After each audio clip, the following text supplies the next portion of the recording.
ಮಲೆನಾಡು ಭಾಗದಲ್ಲಿ ಮುಂದುವರೆದಿದೆ ಮಳೆಯ ಅಬ್ಬರ. ಚಾಲಕನ ನಿಯಂತ್ರಣ ತಪ್ಪಿ ಕಿರು ಜಲಪಾತಕ್ಕೆ ಕಾರೊಂದು ಬಿದ್ದೋಗ್ಬಿಟ್ಟಿದೆ.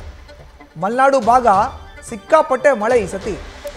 ಚಾಲಕನ ನಿಯಂತ್ರಣ ತಪ್ಪಿದೆ ಕಾರು ಕಿರು ಜಲಪಾತಕ್ಕೆ ಬಿದ್ದು ಹೋಗಿದೆ. ಈ ಘಟನೆ ಆಗಿರೋದು ರಾಷ್ಟ್ರೀಯ ಹೆದ್ದಾರಿ 75ರ ಪಕ್ಕದಲ್ಲಿ ಇರುವಂತ ಜಲಪಾತದ ಸಮೀಪ. ಕಿರು ಜಲಪಾತ ಇತ್ತು, ಅಲ್ಲೇ ಬಿದ್ದಿದೆ ಕಾರು. ಎಲ್ಲಿ? ಹಾಸನದ ಸಕಲೇಶಪುರ ತಾಲೂಕಿನ ಶಿರಾಡಿ ಘಾಟ್ನಲ್ಲಿ ಘಟನೆ ಆಗಿದೆ. ನೋಡ್ತಾ ಇದೀವಿ ಅದರ ದೃಶ್ಯಾವಳಿಗಳನ್ನ.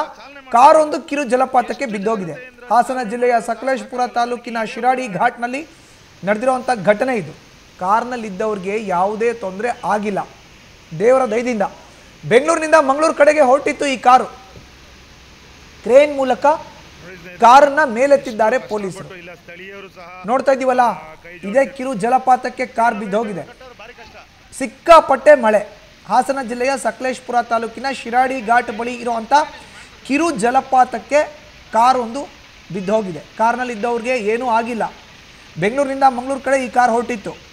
ವಿಪರೀತ ಮಳೆಗೆ ಆಗಿರುವಂಥ ಎಡವಟ್ಟಿದೆ.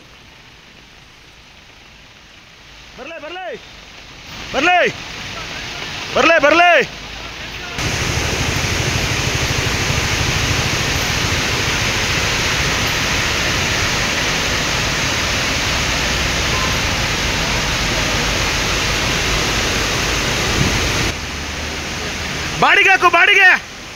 ಹಾ, ಸಾಕು ಸಾಕು. ಏನಾಗಿದೆ?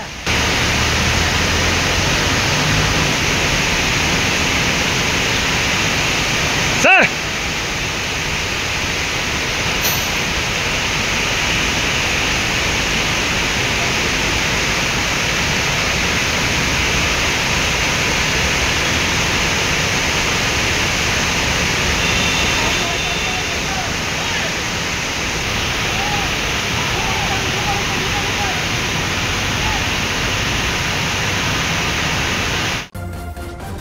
ನ್ಯೂಸ್ ಫಸ್ಟ್ ನಿರ್ಭೀತಿಯಿಂದ ನಿಮ್ಮ ಪರವಾಗಿ.